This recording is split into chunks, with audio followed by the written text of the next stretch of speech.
Bienvenue sur le live d'Afro Studio à la rencontre de la sagesse africaine et caribéenne. Tu connais l'homme qui a mené la seule révolution d'esclaves victorieuse de l'histoire? Voici Toussaint Louverture, né esclave en 1743 à Saint-Domingue. Personne n'aurait imaginé qu'il deviendrait l'un des plus grands stratèges du monde. Il apprend à lire, à écrire, à soigner et surtout à comprendre la politique. Quand la révolte éclate en 1791, Toussaint se révèle. Il organise, il négocie, il combat. En quelques années, il libère des milliers d'esclaves et unifie l'île. Général brillant, il repousse les Espagnols, les Anglais et même les armées françaises. Napoléon lui-même le voit comme une menace. Arrêté par traîtrise en 1802, Toussaint est déporté en France, où il meurt dans le froid du fort de Joux. Mais avant de mourir, il avait prévenu. En me renversant, on n'a abattu que le tronc de l'arbre de la liberté. Il repoussera. Un an plus tard, Haïti devient la première république noire indépendante. Son héritage, lui, est éternel. Voici l'histoire incroyable de Queen Nanny, l'une des plus grandes héroïnes de la résistance afro-caribéenne. Née en Afrique au début des années 1700, elle est déportée en Jamaïque comme esclave. Mais elle s'échappe. Elle rejoint alors les Marrons, ces communautés formées de personnes ayant fui la plantation, et devient rapidement leur chef spirituel et stratégique. On raconte qu'elle maîtrisait l'art de la guérilla, connaissait chaque montagne, chaque forêt, et dirigeait ses guerriers avec une intelligence redoutable. Les Britanniques, incapables de la capturer, la redoutaient comme une légende vivante. Sous son commandement, les Marrons remportent victoire après victoire, jusqu'à forcer les Anglais à signer un traité de paix.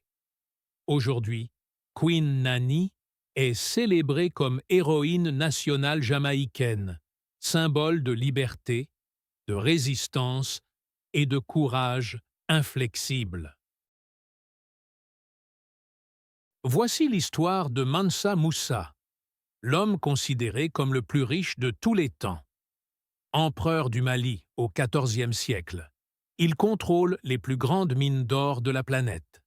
Sa richesse est si immense qu'elle dépasse celle des milliardaires d'aujourd'hui. En 1324, il entreprend un pèlerinage légendaire vers la Mecque.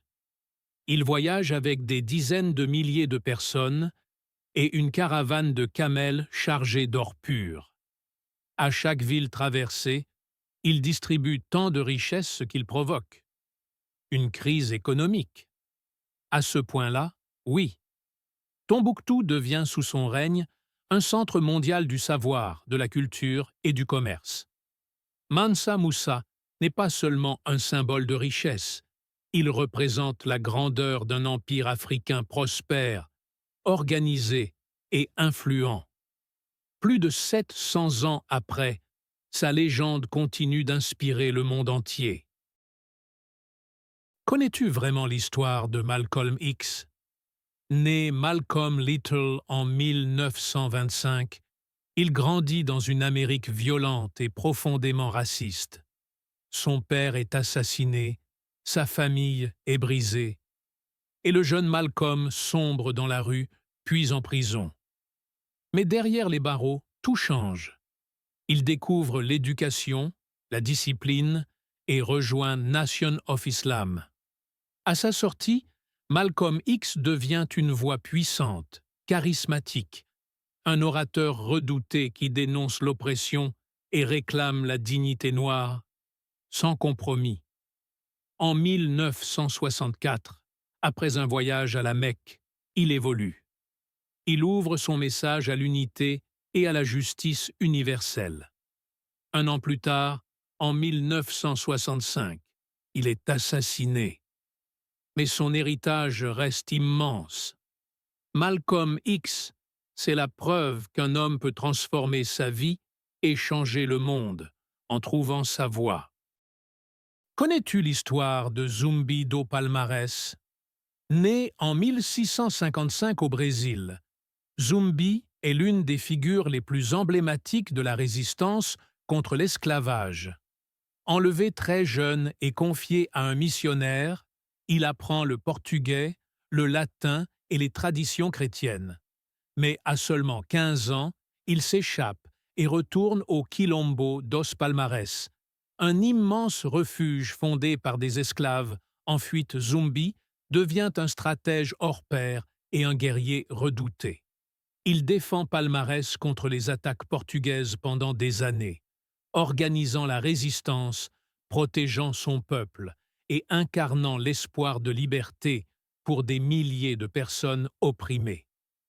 En 1695, Zumbi est finalement capturé et exécuté, mais son héritage devient immortel. Aujourd'hui encore, il symbolise la lutte contre l'injustice et la quête de liberté. Zumbi dos Palmares. Un nom, une histoire, une légende. Connais-tu le roi Béhanzin? Dernier souverain indépendant du royaume du Dahomey, il a marqué l'histoire par son courage et sa détermination. Né en 1844, Béhanzin devient roi en 1890, à une époque où les puissances européennes veulent contrôler l'Afrique de l'Ouest. Face à la France, il refuse catégoriquement toute forme de domination. Il organise alors une résistance farouche, soutenue par une armée disciplinée, dont les célèbres combattantes amazones du Dahomey. Béhanzin mène plusieurs batailles héroïques, utilisant des tactiques redoutables qui surprennent l'armée coloniale. Mais malgré sa bravoure, les forces françaises, mieux équipées, finissent par le vaincre. En 1894, il est exilé en Martinique, puis en Algérie, où il meurt en 1906. Pourtant, son nom reste un symbole de résistance et de dignité pour tout le continent africain. Aujourd'hui encore, Béhanzin est honoré comme l'un des plus grands rois de l'histoire africaine. Connais-tu vraiment Léopold Sédar Senghor? Né le 9 octobre 1906 au Sénégal, il reste l'une des figures les plus marquantes du XXe siècle. Poète exceptionnel et penseur majeur, il cofonde dans les années 1930 le mouvement de la négritude avec Aimé Césaire et Léon Gontran Damas pour affirmer la dignité et la richesse des cultures noires face au colonialisme. Senghor en devient le grand théoricien. Pour lui, la négritude est un humanisme ouvert, un dialogue fécond entre Afrique et Occident. Poète brillant, il écrit des œuvres majeures comme Chants d'ombre et Hostie noire, où il célèbre la beauté, le rythme et l'âme du monde africain. En 1960, il devient le premier président du Sénégal indépendant. Visionnaire, il bâtit un modèle politique fondé sur le dialogue, l'unité, la culture, et place l'éducation ainsi que la francophonie au cœur de son projet de société. Après 20 ans au pouvoir, il marque l'histoire en quittant volontairement la présidence, un acte presque inédit en Afrique à l'époque. En 1983, il devient le premier Africain élu à l'Académie française. Senghor, un président, un poète, un symbole universel. Léopold Sédar Senghor décède à Verson, en France, le 20 décembre 2001. Voici l'histoire de Shaka Zulu. Né vers 1787, rejeté et humilié durant son enfance, rien ne destinait Shaka à devenir l'un des plus grands chefs guerriers de l'Afrique. Pourtant, ce jeune garçon allait bouleverser l'histoire. En rejoignant l'armée zoulou, Chaka transforme totalement l'art de la guerre. Il introduit la lance courte Ikloa, le grand bouclier, et surtout, sa stratégie la plus redoutée, l'attaque en tête de buffle. Une formation géniale. Le centre encaisse, les cornes contournent, encerclent et écrasent l'ennemi. Une tactique imparable qui fait des Zoulous une armée invincible. Grâce à ces innovations, Chaka unifie des dizaines de clans et bâtit un empire puissant, discipliné, craint dans toute l'Afrique australe. Mais en 1828, son règne s'achève brutalement, victime d'un complot mené par ses propres proches. Malgré sa fin tragique, Chaka Zulu reste une légende, un stratège visionnaire, un conquérant hors norme et l'une des figures les plus puissantes de l'histoire africaine. Bob Marley, né en 1945 en Jamaïque, n'était pas seulement un chanteur, il est devenu la voix d'un peuple et un symbole mondial de paix. Issu d'une famille mixte, il a grandi dans la pauvreté, mais c'est dans les rues de Kingston qu'il découvre la musique qui changera sa vie. Dans les années 1960, il fonde The Wailers, un groupe qui fusionne reggae, ska et spiritualité rasta. Rapidement, sa musique dépasse les frontières de la Jamaïque et dénonce l'injustice, la violence et l'oppression. Avec des titres comme No Woman No Cry et les titres One Love ou Redemption Song, Bob Marley devient une véritable icône mondiale. Sa tentative d'assassinat en 1976 ne l'arrête pas. Au contraire, il continue de défendre la paix jusqu'à son dernier souffle. Bob Marley meurt en 1981 à seulement 36 ans, mais son héritage perdure. Aujourd'hui encore, sa musique inspire, rassemble et rappelle un message simple. L'unité et l'amour peuvent changer le monde. On l'appelait Mama Africa.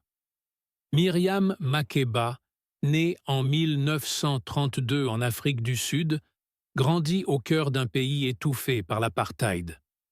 Très jeune, elle découvre que sa voix n'est pas seulement un talent, mais une arme. Dans les années 1950, elle rejoint les Manhattan Brothers, puis le Skylarks, et sa voix unique traverse rapidement les frontières. Mais en 1960, après avoir dénoncé l'apartheid à l'ONU, son pays l'a bannie. Makeba devient alors une exilée, mais aussi un symbole mondial. Elle collabore avec les plus grands, remporte un Grammy Award, et sa chanson Pata Pata fait le tour de la planète. Pourtant, derrière la musique, son combat ne s'arrête jamais. Elle utilise chaque scène, chaque micro, pour parler de liberté, de dignité et de justice. En 1990, elle peut enfin revenir en Afrique du Sud après la fin de l'exil. Jusqu'à sa mort en 2008, Makeba reste une voix d'espoir. Son héritage? Un mélange de courage, de musique et d'humanité. Une preuve que parfois, une voix suffit pour changer le monde. Qui était Frantz Fanon? Né en 1925 en Martinique, Fanon grandit dans une société marquée par le racisme colonial. Engagé pendant la Seconde Guerre mondiale, il découvre l'injustice jusque dans l'armée française. Devenu psychiatre, il exerce en Algérie, où il observe de près les ravages psychologiques de la colonisation. Très vite, Fanon prend position. Il rejoint le FLN et met sa plume au service de la lutte pour l'indépendance. Ses ouvrages, comme Peau noire et masque blanc, mais aussi Les damnés de la terre, deviennent des références mondiales. Fanon y analyse comment la domination coloniale détruit les identités et comment les peuples peuvent reconquérir leur liberté. Il meurt jeune en 1961. Il laisse une pensée révolutionnaire qui continue d'inspirer les mouvements de décolonisation, de justice sociale et de libération à travers le monde. Voici l'histoire de Lumina Sophie, surnommée Surprise, l'une des plus grandes figures de résistance de la Martinique. Née en 1848, l'année même de l'abolition de l'esclavage, elle grandit dans une société encore profondément marquée par l'injustice et les inégalités. À seulement 22 ans, lorsqu'éclatent les tensions sociales en 1870, Lumina refuse de rester silencieuse.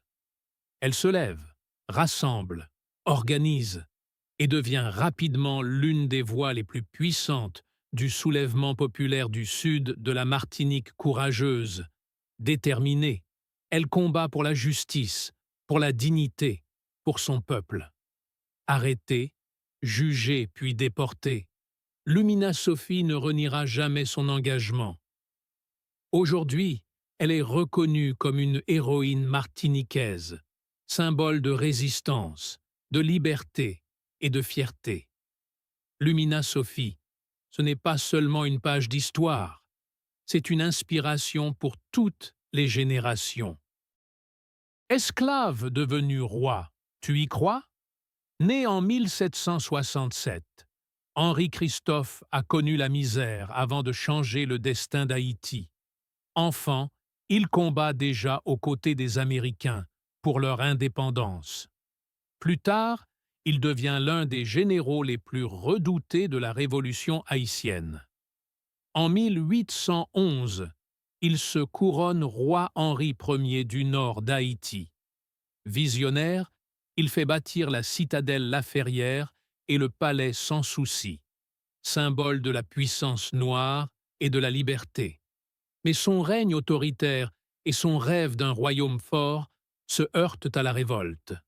En 1820, blessé et trahi, il choisit de mourir libre, d'un coup de pistolet. Aujourd'hui encore, Henri-Christophe incarne la fierté noire et la souveraineté d'Haïti. Le travail est la seule richesse des nations. Il s'appelait Simón Bolívar, né à Caracas en 1783. Fils d'une riche famille créole, il quitte le confort pour un rêve, libérer l'Amérique du Sud du joug espagnol. Inspiré par les Lumières et la Révolution française, il devient le moteur d'une lutte titanesque. De Caracas à Lima, il mène ses armées à la victoire.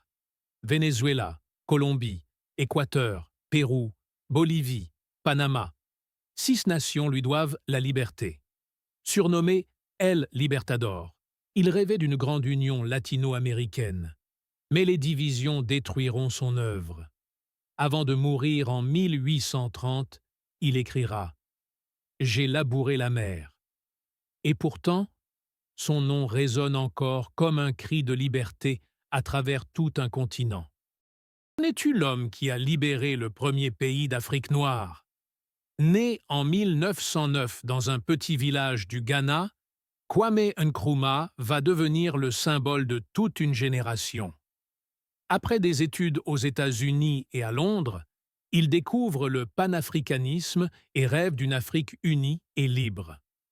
En 1949, il fonde le Convention People's Party, avec un slogan simple mais puissant « Self-Government Now ». Malgré la prison, il gagne les élections et, le 6 mars 1957, proclame l'indépendance du Ghana, premier pays africain à briser les chaînes coloniales. Visionnaire et fondateur de l'Organisation de l'Unité africaine, il défend l'idée d'un seul continent fort et solidaire. Renversé en 1966, il finit ses jours en exil, mais son rêve continue d'inspirer toute l'Afrique. Kwame Nkrumah, le père de la liberté africaine. Solitude. une femme dont le nom résonne comme un défi lancé à l'injustice. Née vers 1772 en Guadeloupe, elle est le fruit d'une histoire marquée par la violence. Sa mère, une esclave, violée durant la traversée de la traite négrière. Jeune, Solitude s'enfuit pour devenir Maronne, une femme libre dans les montagnes. Mais en 1802, Napoléon décide de rétablir l'esclavage. Alors, aux côtés de Louis Delgrès, elle choisit de résister. Enceinte, armée, déterminée. Elle se bat pour un seul cri, vivre libre ou mourir. Capturée après l'explosion de Matouba, elle survit. Les autorités attendent qu'elle accouche pour pouvoir la condamner. Le 29 novembre 1802, le lendemain de la naissance de son fils, Solitude est exécutée. Aujourd'hui, elle revit comme un symbole de courage, une femme qui a choisi la liberté au prix de sa vie. Son nom, Solitude, son héritage, la volonté de ne jamais se soumettre. Il s'appelait Patrice Lumumba. Né en 1925 au Congo belge, il commence comme simple employé des postes. Mais rapidement, il se lève contre l'injustice coloniale. En 1960, son rêve devient réalité. Le Congo obtient son indépendance. Lumumba devient le premier ministre du pays. Lors de son discours historique, il ose dénoncer le racisme et l'humiliation du peuple congolais, face même au roi des Belges. Mais ce courage va lui coûter cher. Les puissances étrangères et ses adversaires internes le craignent. En janvier 1961, Patrice Lumumba est assassiné, à peine 6 mois après avoir pris le pouvoir. Pourtant, son nom vit encore. Lumumba est devenu le symbole de la dignité africaine, de la liberté et du courage. Son rêve, un Congo libre, uni et souverain. Aujourd'hui, le monde se souvient de lui. Patrice Lumumba, le feu qui ne s'éteint jamais. Comment un esclave mutilé est-il devenu la terreur des colons français à Saint-Domingue? Né vers 1728 en Afrique de l'Ouest, François Macandal est capturé enfant et réduit en esclavage à Saint-Domingue. Sur une plantation de sucre, un accident lui arrache un bras. Les colons pensent l'avoir brisé. Au contraire, ils viennent de forger un futur symbole de résistance. Macandal s'enfuit et rejoint les marrons réfugiés dans les montagnes. Là, il devient guérisseur, mais aussi expert en poison. Il soigne les esclaves et fait trembler les maîtres. Sa réputation grandit. Certains disent qu'il peut se métamorphoser en animal pour disparaître. Il crée alors un vaste réseau clandestin, déterminé à renverser l'ordre esclavagiste. Entre 1757 et 1758, des colons meurent mystérieusement. Les autorités paniquent. Capturé, torturé, condamné au bûcher, Macandal défie ses bourreaux. Au milieu des flammes, il brise ses liens et s'échappe quelques instants. Une légende est née. Brûlé vif, son corps disparaît, mais son combat survit. François Macandal, premier architecte de la liberté haïtienne, inspire encore aujourd'hui ceux qui refusent toute forme d'oppression. Comment un enfant handicapé est-il devenu le héros du Mali? Né vers 1190 dans le royaume du Mandé, il vient d'un grand clan, les Keïta, des chefs, des commerçants, des bâtisseurs. Mais dès l'enfance, le destin lui joue un tour cruel. Il est handicapé, incapable de marcher, rejeté, moqué, oublié. Jusqu'au jour où, par une volonté extraordinaire, il se relève. Littéralement. Ce jour-là, Sundiata marche, et rien ne l'arrêtera plus. À la tête de ses guerriers, il affronte le redoutable roi Soussou, Soumanguru Kanté, et remporte la bataille de Kirina en 1235. Cette victoire change tout. Elle unit les peuples du Mandé et fait naître l'empire du Mali. Devenu Mansa, empereur, Sundiata établit la capitale à Niani et proclame la charte du Mandène, l'un des tout premiers textes des droits humains au monde. Un serment de justice, de paix et de dignité. Sous son règne, le Mali prospère. L'or, le sel, le cuivre, mais surtout, la sagesse et la culture. Assassiné en 1255, Sundiata laisse derrière lui bien plus qu'un empire, une légende vivante chantée encore aujourd'hui par les griots. Sundiata Keita, le lion du Mandé, la preuve que la faiblesse d'hier peut devenir la force d'un peuple. Si tu as aimé cette vidéo, like, commente, partage et surtout, abonne-toi pour ne pas rater notre prochaine histoire.